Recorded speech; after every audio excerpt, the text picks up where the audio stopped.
We're live. Oh, you do? Yeah. You see it before I see it, which is weird. It's because it knows. It wants me to tell you that we're on in live. True. Well, hello. Welcome back. Hi. Yes. Oh, there it is. See, now I see it. Maybe. Must be the internet. I was just going to say, I didn't want to be the one to say it, but that's probably it. Well, I just feel like we're picking up right where we left off last 2 weeks ago when we were absolutely still live while talking about, wouldn't it be funny if we were still live right now? Actually, guys, welcome. We've been live for 2 weeks. Well, hey, welcome back. And thanks for being here. Kelly Sanchez, head of talent acquisition at DigiCert. Scotty John, obviously you're here on my LinkedIn. If you're watching right now, appreciate anybody who's watching yet for being here. I say that because, like, you guys, if you've been here before, know I have to go and to another screen. I have to navigate away to see who's, how many people are watching, et cetera, which I'm going to do right now. But before I do that, I'm just going to mention today we're going to be talking about quiet quitting. So a trendy topic and very timely. We've got a few things to say about it. I don't know. We'll see. We'll see how much engagement we get today. That'll depend on how long we go, because, I think we definitely have things to say, but just yeah. I don't know about you. Yeah. Well, maybe if it was on TikTok, we would get more engagement. No doubt about it. But yeah, to be continued. Let me put myself on mute. Kelly, if you want to start with our kind of warm up icebreaker, whatever we call these questions. I guess we have 2 today. They're short. So perfect. All right. I will be right back. I'm going to do my best to get this done in the short time that we have. All right. See you in a second. Okay. So the first question that I have, hi everyone. So we start every topic with a question while Scotty goes and does his IT thing. He's a resume builder right there. So the first question that I have, if you were given a plane ticket, where would you go? I love to travel, so I have many places that I would love to go visit, but what is really top of mind for me right now, and I really have been wanting to go to this place for a very long time, I would say the last year, is Greece. So that's something I need to check off my bucket list probably next year sometime. So whoever's listening, any recommendations or anything, DM me, because that's my next big trip. And then the other question that I have was a little bit about remote work. So have you been guilty of wearing a business top and shorts or pajama pants? Yes, I have. I will say during the pandemic, I was really good at getting ready and actually was wearing jeans for a couple of months. But hey, I joined in and was wearing a nice top, leggings. So yes, those are the 2 questions. Scotty, did I give you enough time? No.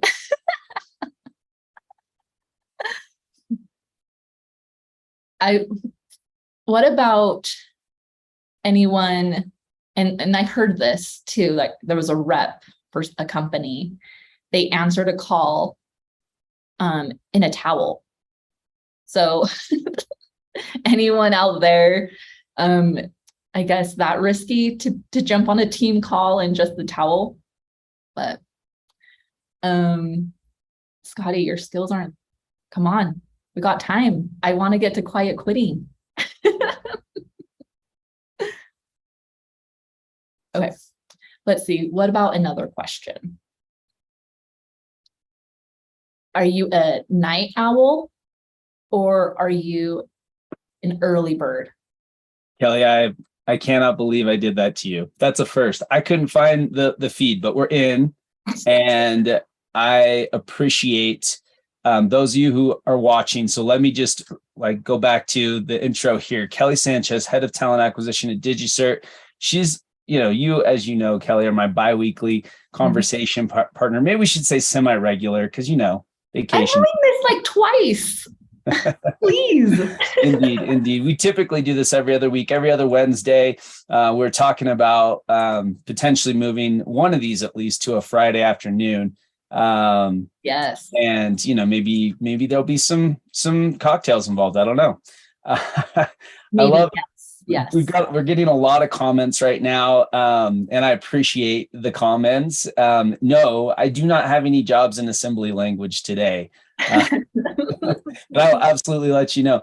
And I'm thinking that our commenter might have to come on as a guest appearance at some point, because pretty hilarious here. So anyhow, thanks for stalling, and thank you for your patience. Looks like we only have a couple on so far, but for those of you who aren't already commenting, he already has an assembly job or assembly language job offers, so we're good. But if you have, yeah, right. Also discovered a time machine. Anyhow, we have, so basically what we're talking about today is quiet quitting, and we'd love your questions. We'd love your comments as it relates to this topic, or for that matter, others. Obviously, two experienced recruiters here that, want to try to add some value. But again, this is a trending topic. And we're going to just start with, it's not a new term. It's not a new concept, but let's kind of talk about why it's like trending, if you will. You already alluded to it, Kelly. By the way, I'm not answering those questions. I feel like I've put us behind already. I'm sure everybody watching knows that I am business on top and casual on bottom. I'm sure that's not going to come as a surprise. Yes, and that's why I picked that question. So, commenter, yes, we're on the same no-brainer. Yeah. So, all right. But with regard to, you mentioned it. You mentioned TikTok already. Let's talk about, why this is a trend, and that is specifically, I think there's 3 million plus views at this point on a video that an individual, I'm going to butcher their name and handle, but on TikTok, a few weeks ago, basically, or maybe, it's probably about a month ago now, started talking about this topic, this idea. And so let's start with the definition. And I think there's multiple of them out there, Kelly. So what's your understanding of quiet quitting?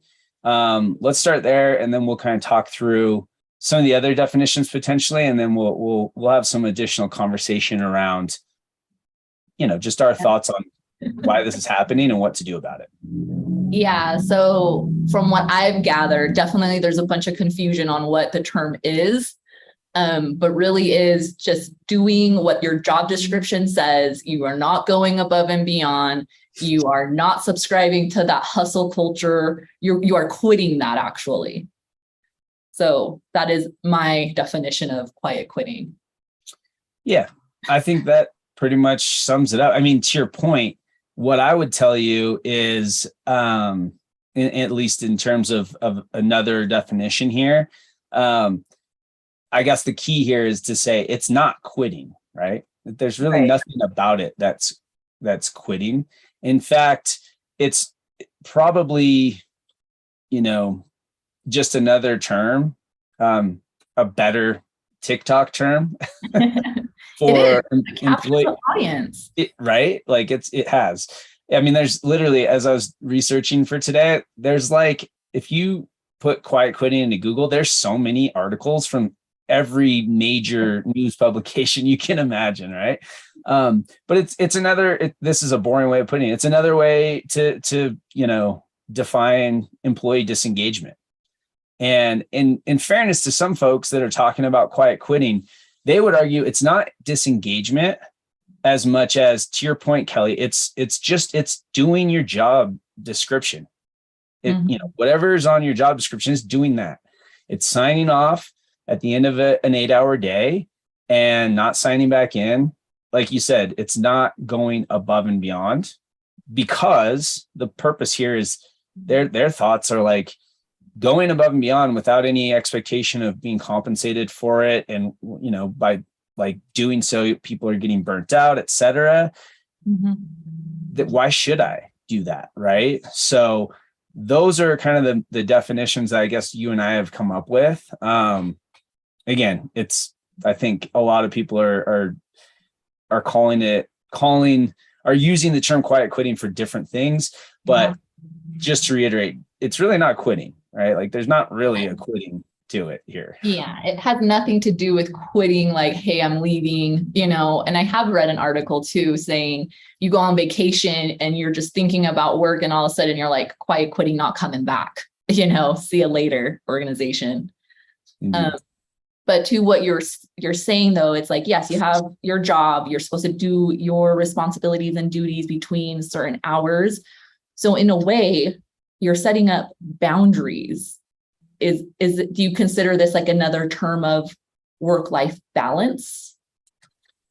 Potentially. So yeah, to your point, I mean, well, let me pause real quick. And again, for those of you who have joined, we've got Kelly Sanchez, head of talent acquisition at DigiCert. And of course, Scotty John, you're on my LinkedIn page in all likelihood if you're watching.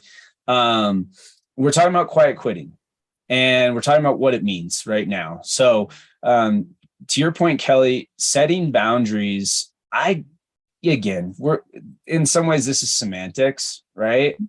But I would argue that setting boundaries and what we're referring to as quiet quitting are two totally different things.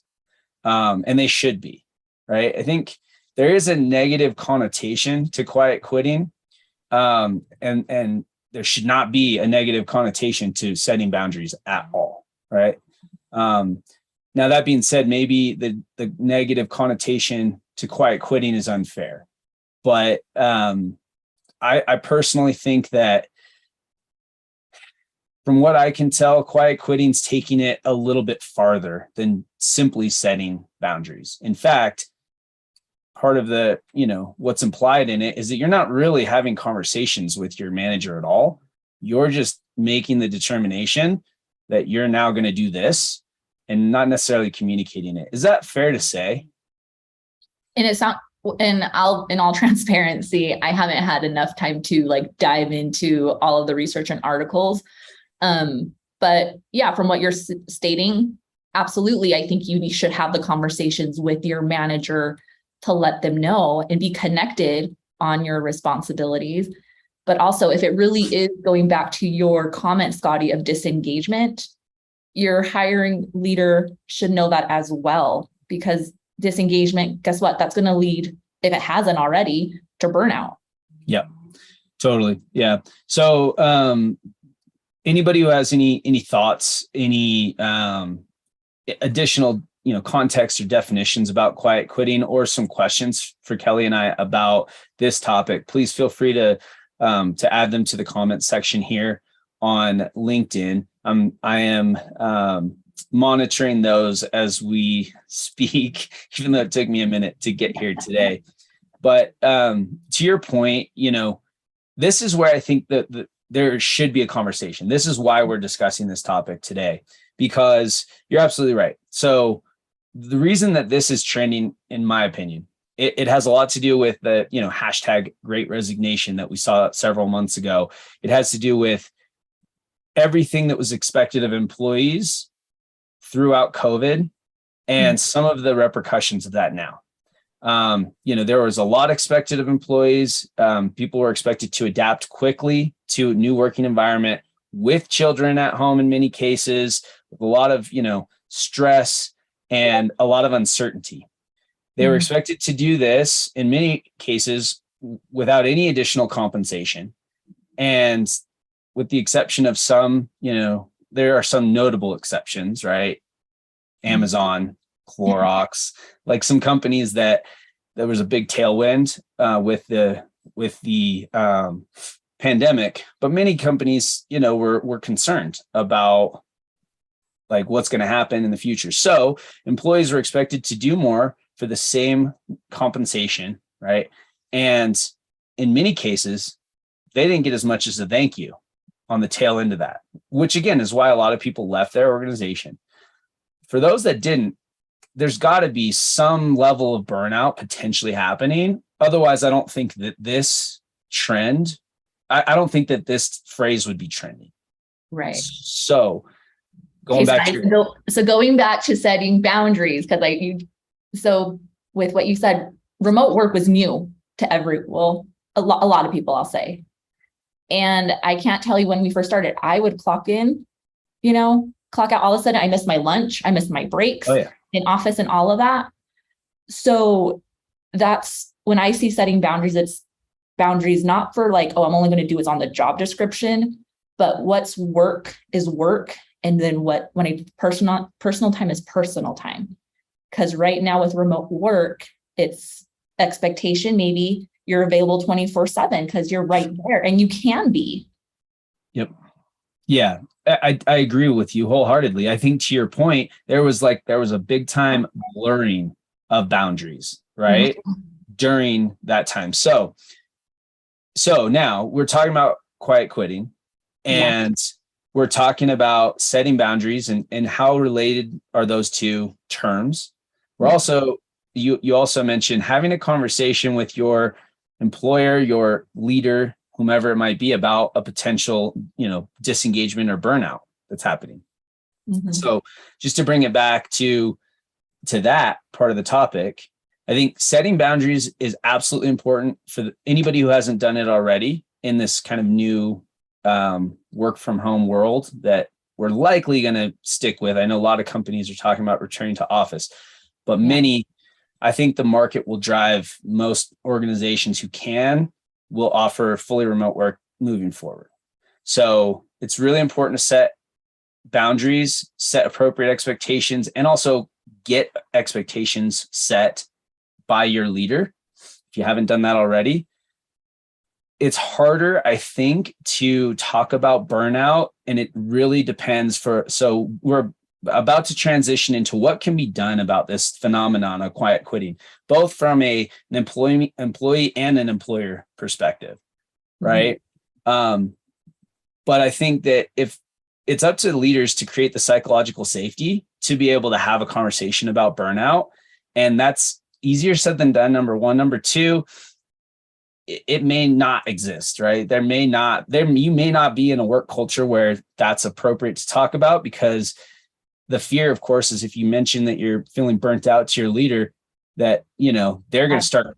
Exactly. Yeah. In short, see you later. Right. I think it probably wouldn't be that obvious, but that's the fear, and that's a valid one. Right. So I think, getting to kind of what can be done about this trend and making sure it doesn't go farther into a full on, just like, a second great resignation, a second, like a huge burnout collectively in, in the work environment. We're kind of referring here to the United States, I think. Yeah. Let's talk a little bit about what can be done. So before we do, I have to do this every time. For those of you watching, if you have questions, if you have comments about quiet quitting, about any of the things that Kelly and I are discussing today, feel free to pop them into the comment section here on LinkedIn. I'm monitoring that. Looks like the comments we got already. We must have lost that audience member. Oh. There's no more comments coming from him, but for anyone else watching, please feel free to pop questions or comments into the comment section. I've got Kelly Sanchez, head of talent acquisition at DigiCert. We're talking about quiet quitting. So Kelly, with regard to what it is, I think we've defined it more or less, right? We've covered a lot with regard to the definition, but now talking about what can be done. So let's start with, if you're an employee and you feel like, this quiet quitting phrase kind of encapsulates what your, job, like what you feel on your job today. So in other words, if you haven't had a conversation with your leader, but you're just doing the bare minimum, so to speak, on the job, what are some of your thoughts about where to go from here? Yeah. And for this one, it's challenging for me to answer, because I think back to the leaders that I've had in the past and the companies that I've worked for. I'm very grateful to have had leaders that I was very open with, and I could go and talk to them about it and not feel judged or fearful or anything. So I'm trying to take myself out of that situation. And I would say, like, go to HR. They're the ones that can support you and walk you through what next steps. And it's also good for them, good insight to understand what's going on in the company culture too, because I'm sure you're not the only one that's feeling that way. And potentially there's others in the company too. So again, I would go to them. Yeah, no, that's great. I think that's great advice. If you don't feel like you've got that level of psychological safety to go to your leader, your direct manager, and have a conversation, then I agree. I think, going to HR, somebody that, you feel like you can trust inside the organization, that's what they're there for. And specifically employee relations, right? I guess just to be clear. Yes. And get their thoughts and share what you're feeling. I would go maybe one step back before then and say, determine, we've talked about this. This has become a theme in our LinkedIn lives, I feel like, but determine what's most important to you in your work, because, everyone's different. And again, I don't think that there is anything wrong with doing what's required based on your job description and not more than that. There's nothing wrong with that. However, you have to be aware that that's likely going to, for better or worse, that's likely going to lead to you staying in this job and not having a ton of opportunity to grow and progress at the organization.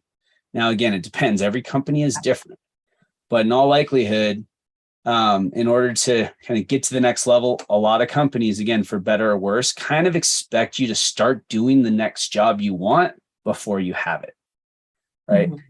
If that's what you want to do, then you've got to get clear about that. You've got to get clear about what's important to you. What do you want out of work? And again, if you want to progress, we'll talk about steps you should take in order to do that. If you don't necessarily, if for you, you're like, I'm happy with how I'm compensated. I'm happy with working this 40-hour a week job and doing what's expected in this job. And the rest of the time spending with loved ones or whatever it is, right? That's fantastic. In my mind, at that point, there might not be much to do. Again, if it's the former, if your goal is to progress, grow, get compensated more than like cost of living adjustments, et cetera, then I do think that one, you've got to have a conversation with your boss. You don't necessarily have to have a conversation about disengagement if you don't feel like that's a safe conversation to have with them. But I do think you should try to understand what the expectations are for you to progress. And again, for better or worse, in all likelihood, I would imagine it's going to mean, going quote unquote above and beyond your job description. What are your thoughts about that? Yeah, no, I think that's a good approach. And honestly, think about maybe projects or items that's going to spark that passion again, especially if you are quitting #disengagement, because at the end of the day, you need to be passionate about what you're doing. And if you've lost that, figure out a way to find it again. Right. Or get the hell out of there. That too. Yeah. And if you don't see it, then it's probably the wrong organization, wrong role. Yeah. Call Scotty and me up. We'll help you with your next role. I mean, realistically, it's not like I did hours of research, but the handful of articles I read before this conversation today, Kelly, the result of these folks that were #quiet quitting, they left. They left the organization eventually. Like not one person, that was interviewed was still at the organization where they quote unquote quiet quit. So again, I think that, you've got to make that determination. To your point, if you're not feeling passion or purpose or something, if your employment is not giving you something beyond a paycheck, it's probably really time to take, to assess whether or not it's the right place for you. So that being said, just to kind of wrap up here, the last area that we should cover is with regard to the employers and what employers can do if they're concerned that they have employees that are, again, hashtag quiet quitting on them. So anybody watching, please let us know if you have questions or comments. We're going to wrap this thing up here shortly. Kelly Sanchez, Head of Talent Acquisition at DigiCert. Always a pleasure to have you.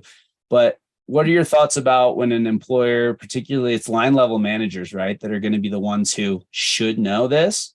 What do you recommend for them when they have a suspicion that their people are quiet quitting on them? Yeah, definitely. I would say meet with them. If it's a focus group, if you have time to meet with them one-on-one, big organizations, they do surveys. You like get to the person, like you're saying, if it's first line levels, they're in it day in and day out. Executives, unfortunately, they're too far removed at that point, but listen to your people and figure out a way on the best communication style to receive that feedback. Yeah, no, I wholeheartedly agree. So to your point, again, we talk a lot. We've been fortunate, you and I think I can speak for both of us when I say that we've worked for great companies, for great leaders. We've been in environments where we did have that psychological safety. We could go to our leaders or they would come to us, right? Often regular one-on-ones, et cetera. Mm-hmm. Under the assumption that anybody who's, quiet quitting does not have that. For you as a leader, if you recognize that somebody on your team, without having a conversation, seems to have basically just resigned themselves to doing the bare minimum to not lose their job, then it really is up to you to establish, like Kelly said, that one-on-one cadence, that meeting. And I would say, you don't have to use the term, but I would say be direct with regard to asking about their engagement.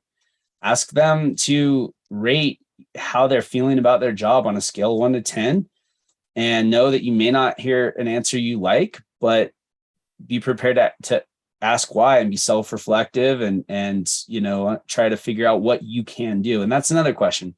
We call these stay interviews. We actually may have talked about this in one of our LinkedIn lives in the past, Kelly, but having a stay interview with somebody, because oftentimes I think quiet quitting is the precursor to somebody actually quitting, right? So having a stay interview, asking people how they feel about the job, what you can do better, differently, et cetera. That's the beginning of that, creating that psychological safety to improve things. And even if it's not because, you love the person or you don't even like the person, but just because you want better production out of them from a business standpoint, it's a good business decision to get your people engaged. And that's the first step. We could talk for another half an hour about all the other things that can and should be done in order to keep employees engaged. We'll say that for another day. But any last kind of final thoughts on this before we sign off for the day, Kelly? No, nothing. I think we covered it pretty well for the new trend that's coming on TikTok. Yeah, the new, not exactly exciting trend for employers out there, right? Right, yeah. But, indeed. Okay, very good. Well, again, thanks so much for those of you who watched today. If you do have a last minute comment question for us before we sign off, now's your last chance. Otherwise, Kelly Sanchez, Head of Talent Acquisition at DigiCert. Thank you so much, as always, for being here. Appreciate it. All right. Bye, Scotty.